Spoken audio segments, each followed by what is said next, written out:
want to vent appreciation to our students. This was an event that was organized exclusively by our students and our outstanding Student Government Association, and I want to recognize in particular Catherine Hannell, who will be the MC of the program, who is the new president of the Student Government Association, and Kat is pretty darn special. Kat, congratulations and good luck.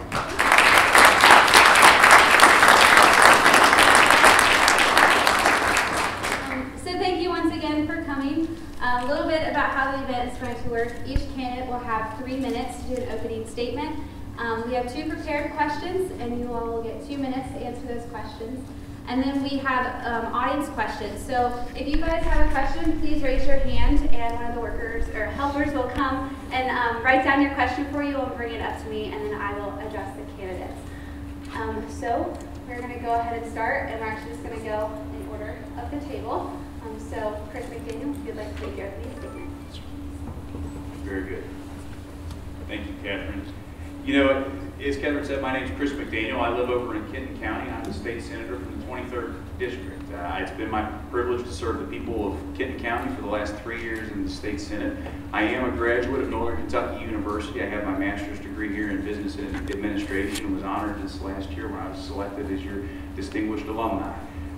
Northern Kentucky University is a very special place, as President Mearns alluded to, and really you don't realize how great it is here to have President Mearns, who's really recognized as a thought leader around the state in higher education and all that he's done and the reputation that he's brought to Northern Kentucky. And then, of course, Catherine, thank you so much for putting this on tonight. You know, one of the things that I hope everyone recognizes tonight is that our ticket is uniquely qualified amongst any other in this primary to govern the Commonwealth of Kentucky. Commissioner Comer and I both have enjoyed success in the private and in the public sector. He is a beef cattle farmer from Tompkinsville, Kentucky. He has 2,000 acres down there. I own McDaniel Concrete over in Erlanger. Most of you have seen it off of I-75. We both are private sector guys who have gotten into government and seen success there, both legislative success, budgetary success. You know, we have a reputation and a record for making government more efficient, more accountable, more transparent, and more responsive to the people. And as we progress through tonight, I look forward to answering your questions and demonstrating that to you and letting you know why we are the right choice, Commissioner James Comer and I, to be the next governor and lieutenant governor of the Commonwealth of Kentucky. Thank you. Hello, my name is Hiner.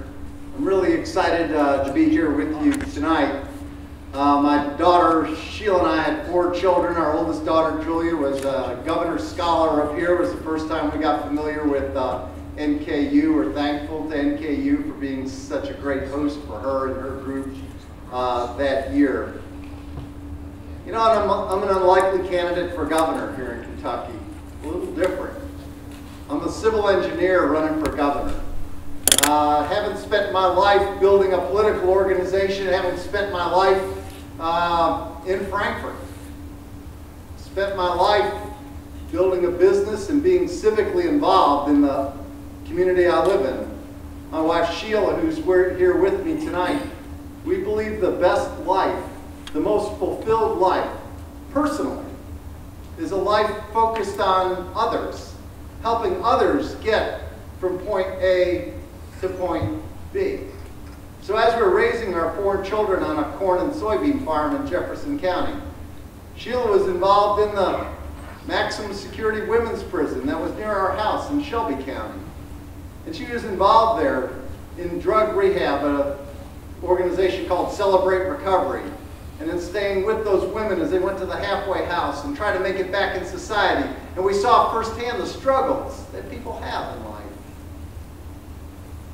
I went from engineering, doing roads and bridges and water and sewer across Kentucky, to building a business, starting a business from scratch. We had 4 children at home. We had about this much capital.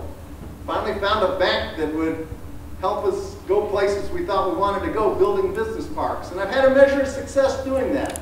And I'm really thankful for that. And I've spent the last 25 years of my life directly in the business of job attraction, understanding how companies, some of the biggest companies, Europe, Asia, US, and some of the smallest ones started in a garage, what they need from a state, a business climate they need, to make it easy to start a business and grow a business. And we're not doing a good job of that in Kentucky right now.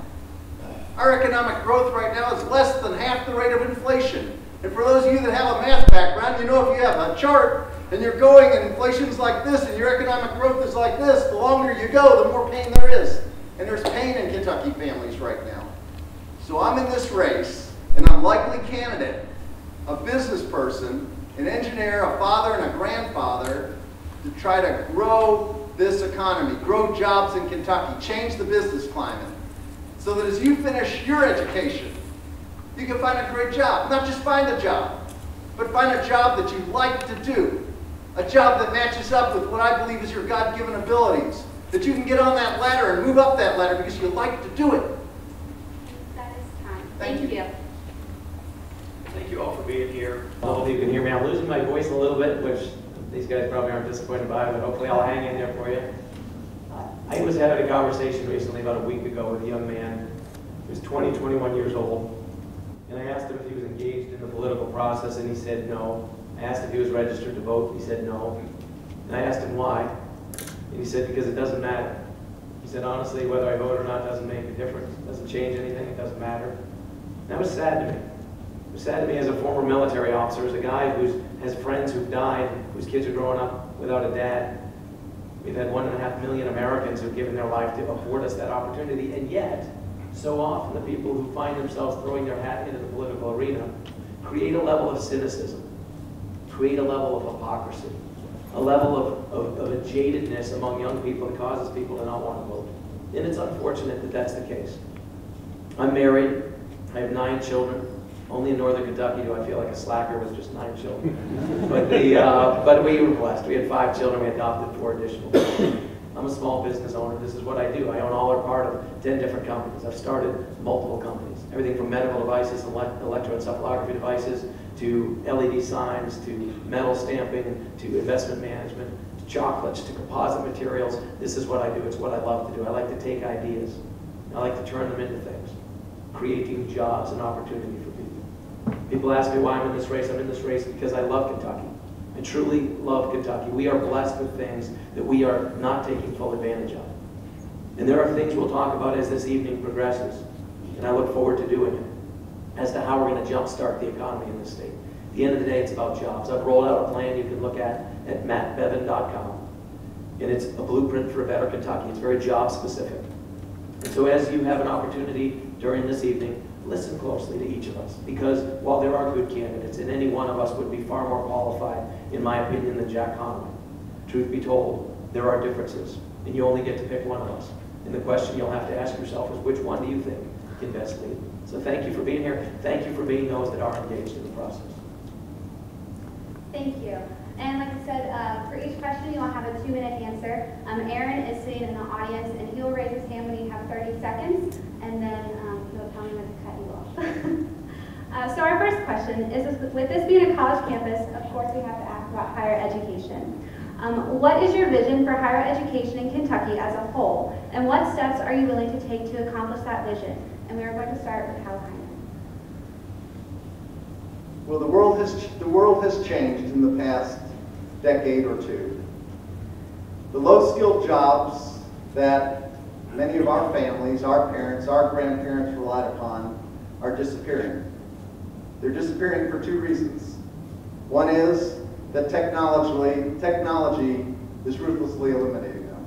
So Amazon last year hired 10,000 robots. Why did they do that? They hired them to reduce their labor costs in their warehouses by 60% to eliminate the pick and pack labor. The other reason is the global marketplace. So all of a sudden, instead of just selling in your city, your town, your state, you're selling around the world. It's tremendously more competitive. Now, I've been traveling on the road for 59 weeks across Kentucky, county to county to county. And one of the great parts about running for governor is people will spend time with you that otherwise might not have time with you. So I've toured business after business after business. And much to my surprise is what I've heard from business is there's a shortage here in Kentucky of people that can weld, people that can do tool and die, people that know advanced manufacturing technology, people that know have a background in medical technology, that know electrical engineering, that right here in Northern Kentucky, shortage of mechanical engineers, shortage of people that have training beyond 12th grade. Now what's exciting in this country is that other states have adopted a completely different culture than K-12. Georgia, for instance, they don't think of K-12 anymore. They think of K-14 as the minimum education level to prepare their students for a job that they can support themselves and hopefully someday a family. Other states have found ways to integrate college into high school. In some places in Kentucky they're doing that, but to reduce the cost and reduce the amount of time required in college to finish a 4-year degree in 3 years. That is time. Thank you. Thank you. Bevin, you're next. At the end of the day, why are you all here as students? And some of you are no longer students, but I'll lump you in there for tonight's purpose. What is the point of education? At the end of the day, it's to be employable at the end of the day. The reason you're going to school, the reason you're studying new things, the reason you're incurring debt in the process for a number of you is so that you will be employable. I had a conversation earlier today with President Burns, and I'll tell you, at the end of the day, we want what Jefferson called virtuous citizens. Virtue at the time meant something different than it does today in terms of our perception, but there's virtue in work. There's virtue in being gainfully employed, in being a part of the broader solution. This is frankly what you all want. This is why you're in school. And so how are we going to make that happen? We've got to do things here in the state of Kentucky that are dramatically different than where they've been. We need school choice in the state of Kentucky at the K through 12 level. We absolutely do. We cannot continue to be one of 7 states that doesn't offer any kind of school choice. That's number one. Number two, we've got to allow for vouchers and things to be used as part of a school choice program. For the dollars to follow the students, for parents, local school boards, local teachers to be empowered to not be hamstrung by bureaucracy in the fact that they are administrative test providers. These things have got to happen. Then you talk about things like at the post-secondary level. We need outcome-based funding. This school is a perfect example of what I'm talking about. And for those of you in this room who are not familiar with it, I hope that you will become familiar.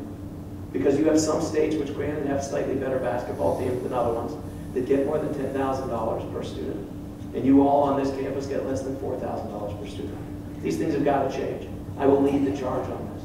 This isn't theoretical to me. I've got kids, so selfishly, I want them to have opportunities in the state of Kentucky going forward.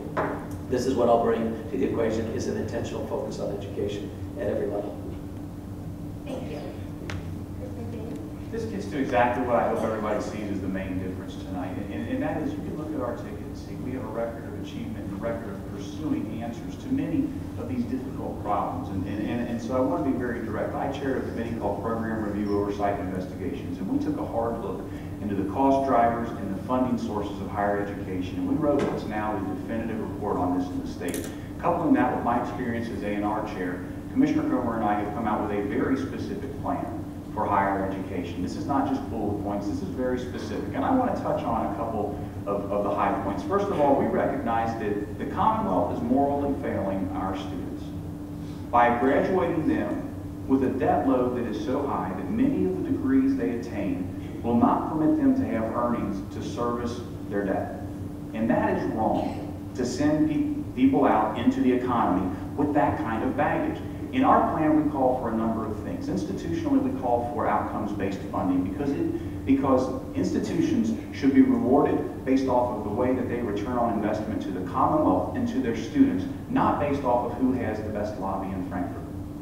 The second thing that we call for in there is we will guarantee that if you go to the University of Kentucky or the University of Louisville and achieve a 4-year degree, the total cost of tuition and fees will be $20,000 for a 4-year degree.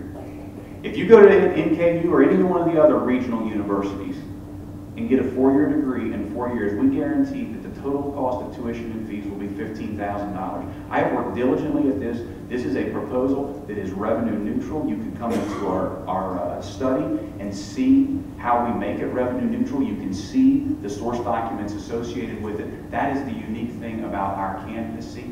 We have bold ideas, and we're going to move Kentucky forward. Thank you. Our next question. As you may be aware, Kentucky has not had a funding model for distribution of its As you may be aware, Kentucky has not had a funding model for the distribution of state funds for post-secondary education for many years. Funds are based on historic politics alone. Regardless of change, institutions will receive the same amount of funds year after year. With this in mind, would you be willing to offer a budget next year to the General Assembly that includes a new approach to allocating state funds to public universities? If so, will you propose an outcomes-based funding model that includes both old and new money? And we will start with Matt Bevin. Absolutely. Let me reiterate what I said a moment ago. No question about it. We need to do that. We spend more than $1 billion on education in this state. It's not for lack of dollars. We've got plenty of money we're putting at the post-secondary education level. It is the allocation of those dollars. And to your point in the question, it's the political distribution of those dollars. Don't kid yourself. The fact that this is a Republican stronghold and the fact that dollars are disseminated in a House that's controlled by those that are not of the same political persuasion is not coincidental at the end of the day. It does affect you. That would change, frankly, with a Republican administration to some degree. But here's the thing, and the danger and the important thing to understand. It isn't a function of the fact that now we'll get our payback. It isn't a function of the fact that now we get our hands in the cookie jar. It's a function of the fact that we do need to do exactly what you've called for. We do need a budget that is very specific about outcomes-based funding. I employ scores and scores of people. I pay millions of dollars a year in payroll to people, some of whom don't even have a GED, others of whom have PhDs. I'm constantly looking for people that will show up on time and have the work ethic and the skills and training to be employed. This is what I do. I'm a job creator. I wrestle with this every single day across a wide spectrum of businesses. And at the end of the day, if we are not producing education that results in an employable workforce, what are we doing? What are we doing? We're wasting money. Again, it's not a question of dollars. It's whether or not we allocate those in an appropriate fashion. One final thing I'll touch on. I've called very specifically for vocational training in this state.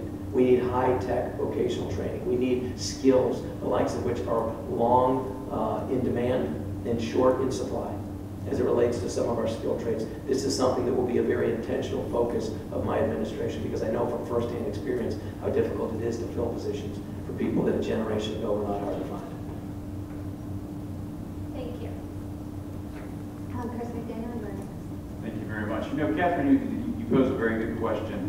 And once again, you heard all of us call for outcomes-based funding, so maybe this will just be a 2 minutes on whatever we want to talk about.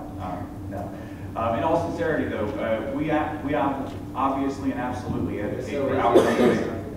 It's so easy to make a smart remark. But, you know, outcomes-based funding is certainly something that we advocate for, both for old and for new money, and not just in the university setting, but also in the community and technical college setting, because one of the things in our plan that we talk very directly about is the importance of honoring the heritage of the skilled trades and also ensuring the future of the skilled trades, because frankly, vocational education is where people have the opportunity to raise themselves up into that middle class, and it's an area where frankly we have fallen far short, and the Commissioner and I are committed to outcomes-based funding, not just here, but also at our vocational schools, because those areas are some of the most critical to attract and retain high-quality businesses and high-quality jobs. Thank you. Hiner? I'm fully supportive of an objective basis in funding both higher education, but quite frankly across the board. I'm a real believer in transparency. Here in Kentucky, our central government in Kentucky is one of the most centralized and political processes in the entire country. In fact, last year, Kentucky was ranked by one national magazine as the state with the highest level of legal corruption. Now, I don't know exactly how those two words go together, but we ranked number one in the country. So if you look at everything, how we go about higher education funding, how we go about transportation funding, how we go about funding a whole host of programs across Kentucky, they happen behind the curtain. What I'm for is bringing on the bright lights of transparency on everything that happens, that it's out in the open. So what do other states do?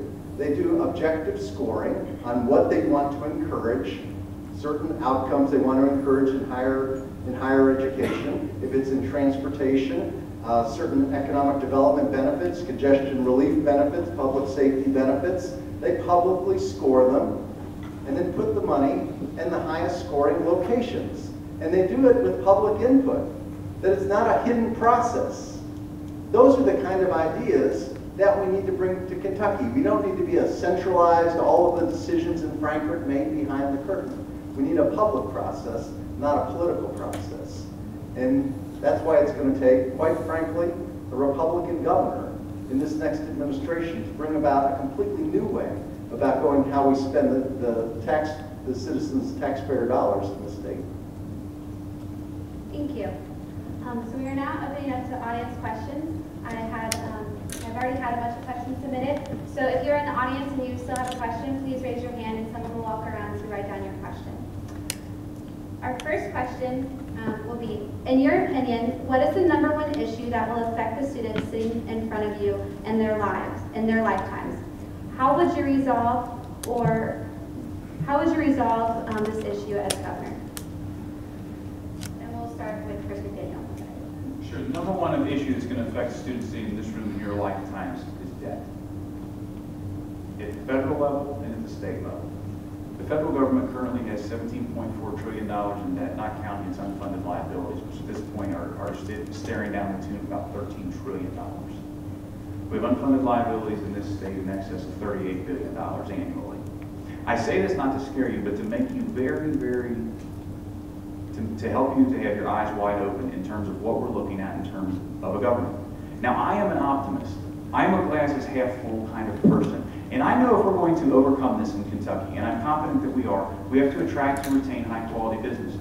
Because you guys want to be employed, and most of you want to stay around here. And if we don't have good jobs for you to go to, that will be problematic.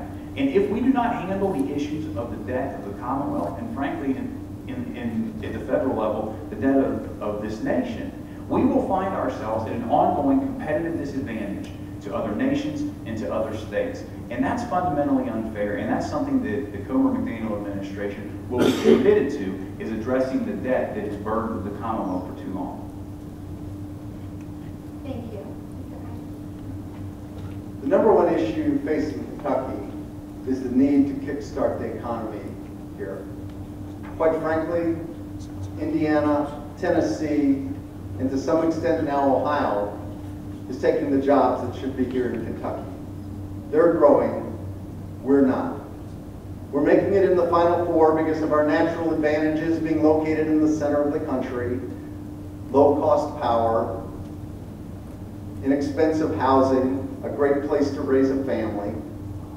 But when it comes to making the final decision, we're not making it from the Final Four to the location selected. And the reason for that is that Kentucky's business climate is in the bottom third of the country. What we need is a governor that will take us from the bottom third into the top 10 states in the country so we can join states like Indiana and Tennessee and Georgia and South Carolina and North Carolina, the states that are surrounding us. When we do that, our natural advantages will put us at the point that the governor of Tennessee, Bill Haslam, wakes up and says, what's going on in Kentucky? Look at those opportunities that are going to Kentucky that in the past were coming to Tennessee. That's the point we need to get to. That we have an opportunity that as you finish your education, that you have a job that you want to do, that there's an economic ladder for you to move up so that you can support yourself and support a family and stay here in Kentucky. You know, we have a wonderful heritage in Kentucky of deep-rooted, multi-generational families. But unless this economy moves, unless we bring about comprehensive tax reform, regulatory reform, and solve the financial difficulties that Chris was mentioning, our business climate's going to stay where it is, and we're going to have trouble competing and losing more than we win when we compare with the states all around us. And we need a governor who spent his life in job attraction to make sure we can compete. Thank you. You know, specifically even beyond just debt, most specifically the question was, what will be the greatest concern for you in your lifetimes? It's the pension crisis in this state. Don't kid yourself. If you want to stay in the state of Kentucky, you should be very mindful of the fact that the pension crisis is catastrophic. We are so severely underfunded that if we use actual metrics instead of these hypothetical expected rates of return, if we use the risk-free rate of return like treasury bills, we'd see that we're about 24% funded across the board. I'm the only person in this race on either side that's ever worked in the pension business. This is what I've done. I started a firm here in Kentucky, initially in the basement of my home, that manages more than $5 billion in pension assets. This is what I've done. I understand this. I've spent much of my adult life in that arena. The reason I say it's the pension is because it directly affects you in ways that you think it doesn't. Unless you're a retired teacher, you're a retired policeman, you may think, well, how does that impact me? It impacts you because this university gets $47 million a year, or it did in the most recent budget. $47 million was allocated to Northern Kentucky University. 39% of that was paid back to KERS. 39% of it that didn't go into hiring teachers, didn't go into capital improvements, didn't go into improving facilities. 39% of it went back to trying to plug this gap in the pension. It's as simple as that. We are fast on the road to insolvency. We need a governor who understands it, not in theory, but in real life, who has experience there and will lead the charge to remedy these issues. It's critical. And I think in large measure we're somewhat in agreement that debt in this concern should concern you, but specifically if we don't address the pension crisis in this state and find a way to stem that gap, then it's going to affect every discretionary dollar in the state, and it'll ultimately compromise even our safety and health care in the state without question. Thank you. Our next question is, what is your stance on Common Core, and will you do away with it? And we'll start with Hal Hiner.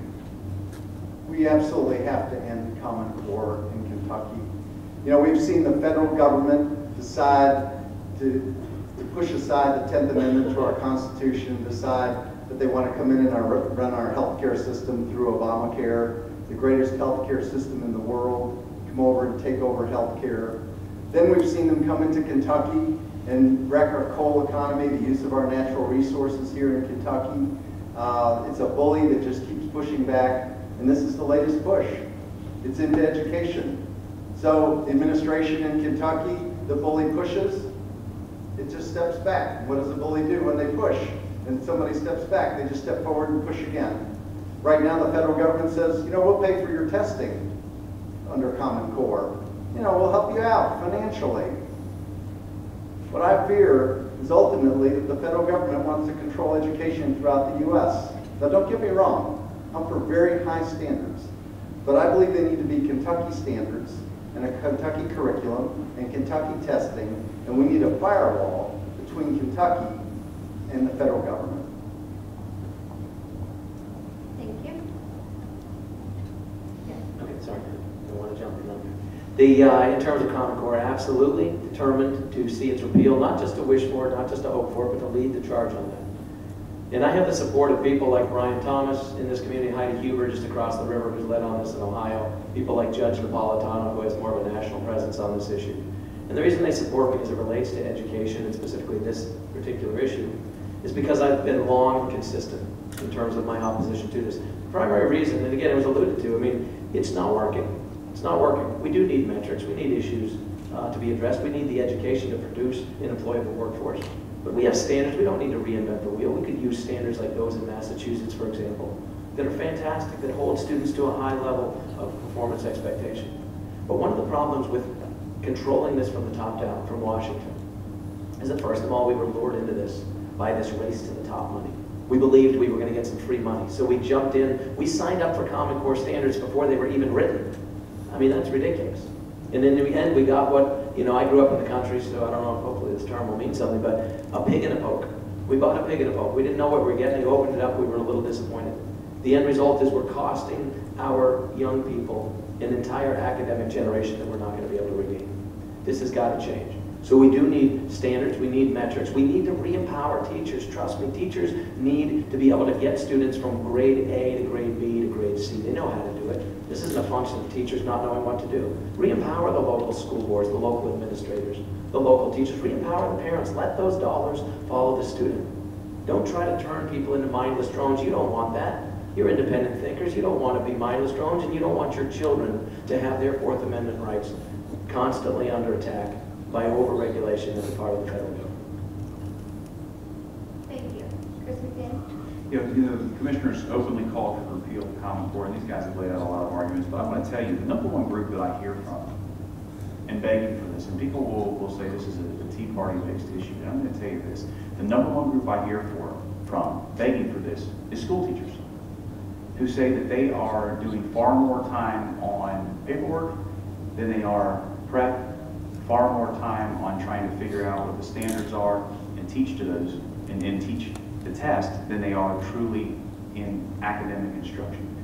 And that's something that I think gets frequently overlooked. In fact, I was in Hardin County right before I came here, and at lunch, a guy came up to me whose wife was a fourth grade teacher, and he said, hey, our family, my wife's a fourth grade teacher, and our family is going to vote strictly on your stance on Common Core because it's just not working.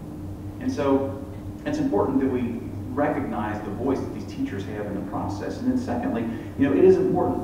We've got to empower our principals, we've got to empower our teachers. We've taken a lot of control out of the classroom and out of the school level, and we've got to also reward those who are performing, which is why in our education plan, Commissioner Comer and I call for a pool of funding to reward our best performing science, technology, engineering, and math teachers at the high school level, so that we are graduating kids who are ready to go to college and ready for the 21st century economy. Thank you. Thank you. Our next question. I'm worried about how high my taxes are going to be once I graduate, but I've heard some Republicans talk about ideas to lower taxes, like a flat tax or a fair tax. Will you support these ideas? And we'll start with Matt Bevin. Absolutely. One of the things that I call for, and again, I don't have something here to hold up and show you as a prop, but I was the first person on this stage to roll out a very specific plan. I rolled out a plan and challenged the other two campaigns that are up here to do the same. And this campaign, this plan that's being rolled out right now was just literally rolled out about a week ago, and I appreciate that it's there because it does have a lot of good stuff in it. It really does. But the reality is we need leadership. We truly do. And we need leadership on the tax front as well. And I've been very specific in my blueprint for a better Kentucky, which you can see at mattbevin.com. It's simple, it's straightforward, it's very unequivocal. But one of the things that I say as it relates to taxes is we need to change our antiquated structure. Simple as that. Why do we still have a death tax in this state? We're one of 6 states that still sticks it to you with an inheritance tax. It's ridiculous. So if you have the misfortune of planning poorly and dying in Kentucky, we're going to take 16%. I mean, there's certain people you can pass things to, but if you have a nephew that wants to take over a farm because you don't have a son or daughter that does, you're going to pay 16% off the top. Things like that. This has got to change. We need to stop taxing production in the state of Kentucky. You want jobs. You want to increase economic opportunity. Stop penalizing and punishing the very job creators. Stop taxing production. Start taxing consumption. I've called very specifically for bringing down the corporate tax rate and the individual tax rate. Tennessee has a 0% state income tax and 9 3/4% on the sales tax. That's more of a uniformly more fair tax, to your question, type of consumption-based tax. We can't literally afford to go there overnight. I love it. Frankly, I think that would be the most appropriate way to go long term. But we need to start bringing corporate rates down in order to be competitive with the states around us, because we are far and away the most tax-heavy state of any of those that we border with at this time. And to that end, we cannot be competitive creating for jobs if we don't make changes. And that is time. Thank you. You know, when you take a look at the plan the Commissioner and I put out, you know, we don't just put out a series of bullet points. We put out very specific plans with action items. And a lot of people say don't put specific plans out there because it gives people a chance to poke holes and want to make fun of what you're doing. But the fact of the matter is we believe it's important for Kentuckians to know exactly where we stand, and that's exactly what we're doing. And you know, the taxes that you guys are concerned about when you graduate are your personal income taxes, and some of you are a little bit worried about, well, I'm thinking about opening my own business. In fact, I know some of you sitting in this room right now are already operating your own small businesses and you want to grow them. And that's why Commissioner Comer and I are committed, and you'll hear more about this very soon when we roll out the last of our plans here, our plan for government accountability. We're going to reduce the size of state government by 15%. And we're going to reduce government spending by 10%. And you'll hear some specifics about that very soon. But what that will allow us to do is reduce taxes for the middle class by 10% and implement a first-time small business tax credit. We have got to encourage the job creators of the future. You know, we all got to see Jay Bruce at a Grand Slam last night. That's awesome, right? But the fact of the matter is, you don't win championships on Grand Slams. You win them on singles and doubles in consistent effort. And you grow an economy by recognizing more of half of Kentucky is employed by small business and medium-sized business, and you've got to invest in those businesses. We're going to invest in you, and we're going to invest in those businesses that you create. Thank you. Mr. Hiner? Been in this race for 59 weeks, and from week 1, I've talked about a reduction in a very significant reduction in personal income tax rate in Kentucky. we have to do it to be competitive. We need comprehensive tax reform, and a big piece of that is a reduction in personal income tax rate. We've got Indiana we're competing with at 3.4%. We've got Tennessee at 0%. And what's happening in Ohio right now? We used to point to them. We sit here at 6%. They were at 5.9%. What did their Republican governor do? Pushed for a reduction there. They went to 5.3% last year. Their goal this year is to get to 4.1%. I can tell you I've been in those rooms when a decision is made on whether to expand in Kentucky or expand some other place, or whether to come to Kentucky or not. And personal income tax rate has a significant role in that. We need comprehensive tax reform. Our tax policy in Kentucky, that platform is so old it's moss covered. We have weird, old taxes. We have one tax called an inventory tax. We're one of only 4 states in the country with this tax that tells companies, bring your jobs, just don't bring your goods. You know, we're sending these mixed messages that we're shooting ourselves in the foot. We need comprehensive tax reform. Now, Chris mentioned the small business tax credit. I agree with him. Absolutely, we have to have that. In fact, Ohio, their Republican governor, wanted a small business tax credit. He got about half of what he wanted, but they have one in Ohio today. We don't have one in Kentucky. We need to be the best place in the country to start a business and grow a business and get the full weight of taxation off your back while you're growing that business. And we can do it here. Thank you. Oh, I'm sorry. taking another stab at it. I'm always happy to take another couple minutes. That's all right. I'll try to be more memorable next time. So our next question is in regard to taxes. our next question is in regard to coal communities who are struggling at the moment. What will your administration do to protect coal families in Kentucky, and what will you do to revive the coal industry? We'll start with Chris McDaniel. Thank you very much. You know, Commissioner Comer has been very clear that we're not going to go along with the new air quality standards. The fact of the matter is, we are not going to use Kentucky-based departments to implement federal policy that is killing Kentucky families. And we are going to invest in our coal communities. We are going to invest in making sure that we have access to those minerals and to the other underlying minerals that are there in our coal counties. And it's important to recognize this. There's 2 very distinct types of coal that are mined in Kentucky. You've got the type that we mine in Eastern and the type that we mine in Western. And right now, Western has actually been on quite the growth trend, and we anticipate that to go in the future. And we've got to exploit the markets for that Western Kentucky coal. On the Eastern Kentucky coal, we've got to grow markets, both here and internationally for that. The fact of the matter is, over half of the population in India still does not have access to refrigeration and because of reliable electricity. And coal will provide good, low-cost electricity both here and internationally, and we will be committed to getting our products out to whatever markets can buy it, because our families depend on our administration to do just that. Thank you. Coal is important to every Kentuckian. It's one of our primary competitive advantages. We are rich in natural resources. We've only mined in Kentucky about 15% of the coal that's available in our state. Let me tell you why it's important. It's reliable, you can stockpile it, and it's inexpensive. So our power rates in Kentucky are about 25% less than the rest of the country. So if you have a friend or relative that's working in Georgetown at the Toyota plant, a big part of the reason that they are in Kentucky is because they have a competitive advantage being here. It's lower cost to build in Kentucky. So they expand here, low-cost power. Ford expands here. We're one of the top manufacturing states that's gone heavy in automation. That's due to coal. We have a responsibility to protect that natural resource and the use of that natural resource. We start looking like Connecticut, and we're going to drop out of that group of top manufacturers in the country. What we need is a governor, different than the governor we have today, that says he supports coal, but has no fight in it. We need a governor that's willing to band together with other like-minded governors on a states' rights basis and push back against the federal government that now has specialized regulations just for Appalachia that's increased labor costs, mining costs by 30%. just because of what they're doing to us here. We need a governor that'll push back, and I'll do it. Thank you. There's never been in the history of the world more consumption of coal than there is right now. Never. How is it that we're not participating?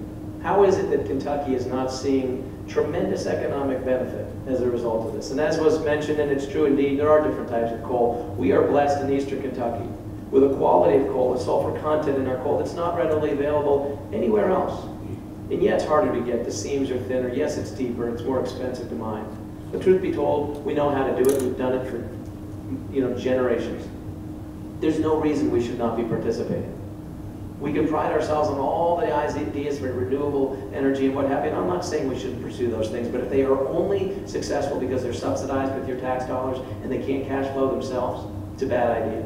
Germany, which prides itself and has long been held up as a model of renewable energy use. This past winter, because it was a brutal winter there as well, had to, in panic, pay top dollar to import coal from wherever they could to keep their lights on, to keep their heat on. It is widely available. We should be participating. There's something called the Constitution of the United States of America that I'm a firm believer in. And the 10th Amendment of the Constitution makes very clear that the powers that are not enumerated to the federal government are the responsibility of the states and of the people.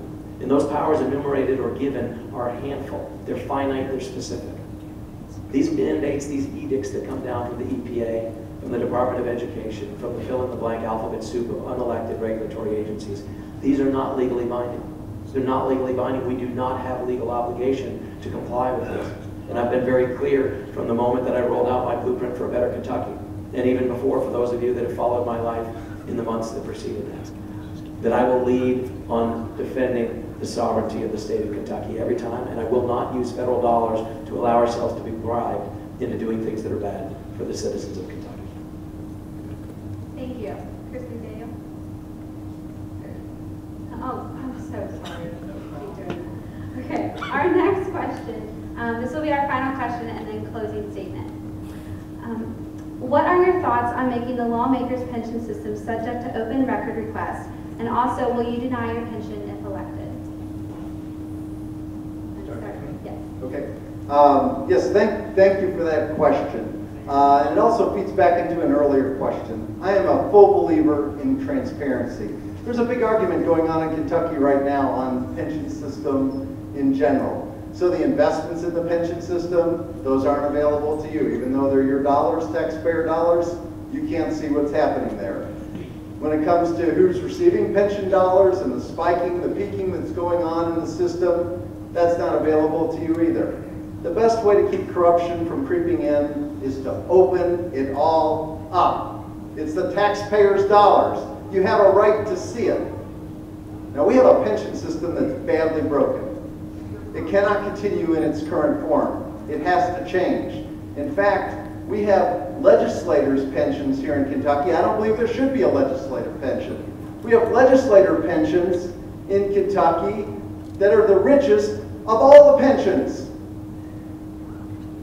In fact, there was a vote here a number of years ago that one of the candidates in Frankfurt, actually Commissioner Palmer, voted and enhanced himself $500,000 just based on that one vote alone. So, yes, we need to open it up. We shouldn't have legislative pensions for part-time jobs.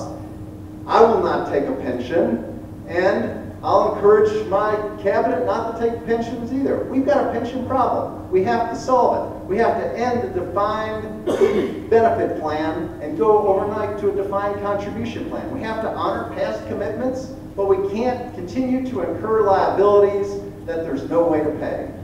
We need a change. We need to change quickly with the new plan. Other states have faced this problem. They've solved it. Their business person governors have come in and brought about solutions and restored the credit rating in their state. We can do it too, but we need to do it in this term. Thank you. I made very clear when I rolled out my blueprint for Better Kentucky, I will not take a pension, nor will Janine Hampton, my running mate. And in fact, I will lead the charge to ensure that going forward, publicly elected officials in the state of Kentucky do not get a pension. There should be no pension for people who want to serve the public. If you want to be a public servant, be a public servant. Enriching yourself at the expense of the taxpayers is not what you sent us to Frankfurt to do. That's not why we're electing people. We hear people up here tell you that they're uniquely qualified to fix this problem. They're part of the problem. They're the ones that are making the votes. Those are the ones that are casting votes that are exacerbating the problem. It may be a shock to you that the most well-funded of the underfunded plans is the legislative pension plan. Shocker. This is the kind of lack of leadership that has got to be addressed. We truly have got to have leadership by example. We really do. And so at the end of the day, I've made clear I will not take a pension, nor will Janine. I will cut my staff by 20%. I've said that unequivocally. A lot of what is being said now by others has never been written down, but it's a repeating of things that I put in my plan months and months ago. And I appreciate that people are saying it now, and I hope people are sincere, because we need some tough love in this state. We do need to move to a 401k style plan. We've got to move to what is more prevalent in the private sector, because we can promise all the things we want. We have a legal and moral obligation to fulfill the pension obligations we have. But if in fact we do not make some dramatic changes to the system and how it works, there will not be a pension for people. And at the end of the day, then you're just lying to people. You're giving people a false promise. It's going to take leadership by example. This is one thing I learned in the military. You lead by example. It's going to be difficult. It will be painful for people across the political aisle, but it's something that must happen, and this is something I will lead the charge on. Thank you. You know, this gets back to what I was talking about earlier. In fact, the bill to make lawmakers' pensions subject to open records request was my bill this past year, and it's something that I have championed since I went to the General Assembly, and in fact, I have declined a legislative pension already. You know, we hear people allude and want to start casting stones right at the end of the debate, but I think that, you know, our record stands on its own. You know, I got to correct him out on a couple of pension things that he said tonight, namely, which is, he said 39% of this school's budget goes to KERS. I know that he didn't mean to misspeak, and he recognizes exactly what I meant. You know, because frankly, he's wrong with that, because it's 39% contribution rate, not 39% of the overall budget. And so just take a look at the records. Look at the things that we have done in the General Assembly. Look at the Commissioner's record for cleaning up and for transparency in the Department of Agriculture. The Commissioner has openly said, maybe I made a bad vote, and he would call for a full repeal of the legislative pension and give his up. So the answer to your question is yes, for both of us. And I think that that's something unique about our ticket, that we have a record and it will stand on it. Thank you. Can I ask in fairness, I mean, why is it that he served for years and years after casting that vote and never introduced legislation to say that he would forego it? I'm sorry, this is audience Okay. questions. All right. I'm sorry. But we are opening up for your closing statements. We're going to go in the same order as you did your opening statements as well. You will have 3 minutes. Thanks, Catherine. Once again, I want to take the opportunity to thank the NKU student government, President Mearns and Catherine Deeb, for putting on an absolutely great event tonight. You know, one of the things that I'm proudest of having served in the Army is help facilitate the opportunity to have open exchange of ideas against political opponents. And nobody's going to walk out of this room and worry about whether or not you're going to survive what your opponent's supporters do. That's what we do in a democracy, and this is a great thing, and the fact that you guys are putting this on is great. You know, I think I go back to my original statement here, where you've got to look at who has a record of achievement. And remember, when you cast a ballot on May the 19th, you're voting for 2 people. You're voting for a governor and a lieutenant governor. And when you look at that, think about whether or not both of those people are qualified to serve in the position. And here tonight, you were able to see all 3 of us participate in this. But you know, when you look at the Commissioner Comer, he has a record of achievement. You hear a lot of great theories, and a lot of people talk the talk, but he's walked the walk. He walked into a department that was a mess, called for an audit, and cleaned it up. He's passed difficult legislation. Passing legislation is tough. We don't need an executive who thinks they rule with a pen and a phone. We've had that for 6 years at the national level, and we see what that has yielded. We need an executive like Commissioner Comer, who has walked the halls of Frankfurt, who knows what it means to pass difficult legislation like he did with industrial hemp, that has led to more jobs in Kentucky and new industries in Kentucky. We need tough times, call for proven and experienced leaders.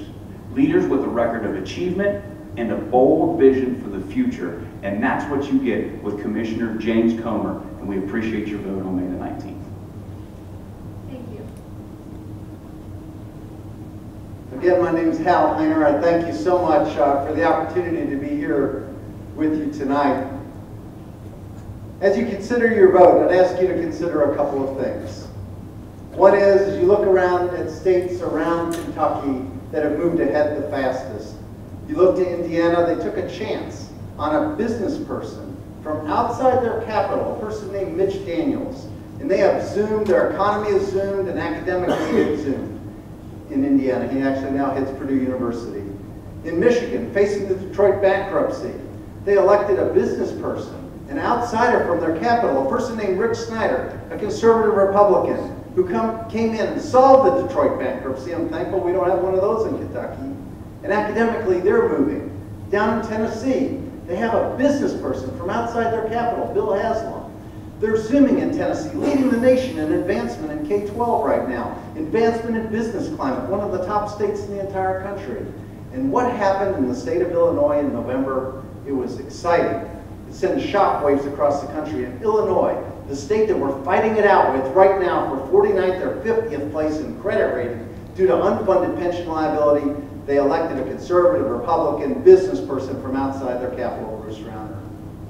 If we're going to move in Kentucky, it's going to take someone with new ideas and business principles, someone solution-oriented to come in as governor. Not just to work within Frankfurt to try to solve the problem, but the states that are moving ahead the fastest, what they're doing is impressive. They're actually, after the political campaign, they're doing statewide campaigns to educate the people in the state on what's possible, a clearly articulated vision, also an understanding of where we are today and what it's going to take to get from point A to B. And a wonderful thing happens when people get involved in their government. When they start calling their representatives and senators, the states are moving forward at light speed. My background is directly for the last 25 years in job attraction. I've worked with hundreds of companies as they decide whether or not to come to Kentucky. If you want to kickstart the economy in Kentucky, I've got the background to do it. Civically, for the last 20 years of my life, at K-12, at schools for kids with learning differences, at the university level, serve on Asbury University's Board of Trustees, was the founding chairperson for the Kentucky Charter Schools Association, for school choice in Kentucky, to advocate for parental choice, for true competition in education. I'd ask for your support. If you want new ideas and business principles in Frankfurt, I believe I'm uniquely qualified to do that and uniquely qualified to take on Jack Conway in November, and I really hope to have your support. Thank you so much for having me here tonight. Thank you.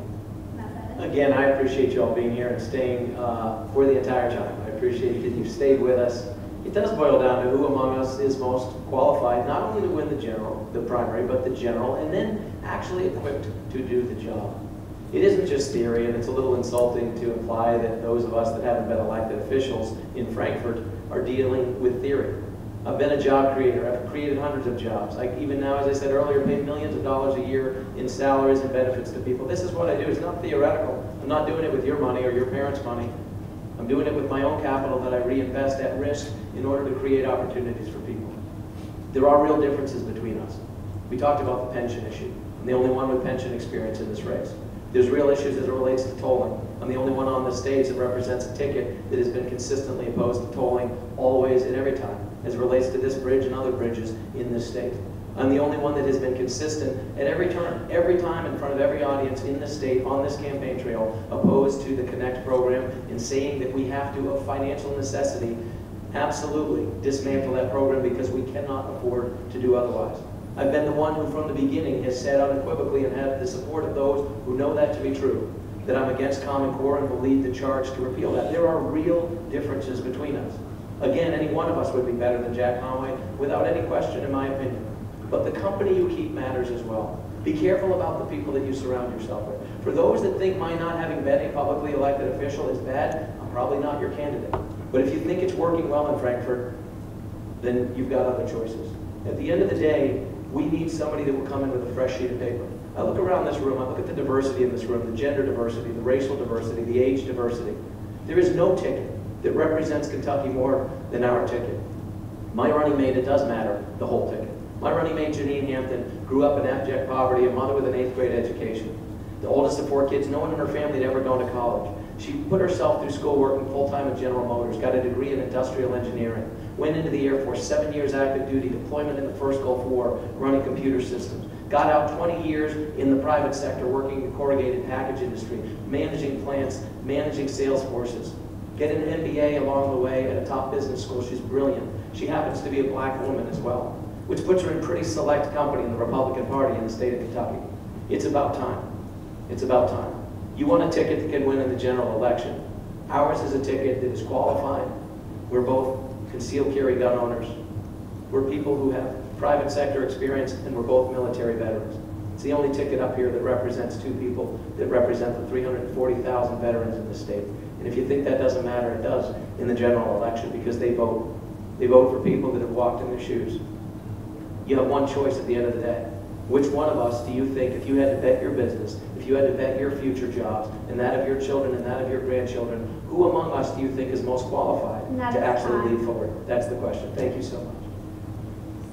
So thank you once again for each of you guys attending, and thank you for all of you guys for coming as well. I want to say a special thanks to Joe Wynn, who helped me a lot put on this event. He works with our Government and Communications Relations Office, President Burns, and to all the students who helped me put this event together. Each candidate has agreed to stick around for a little bit to meet you individually if you have any other questions. And once again, thank you for coming, and go North.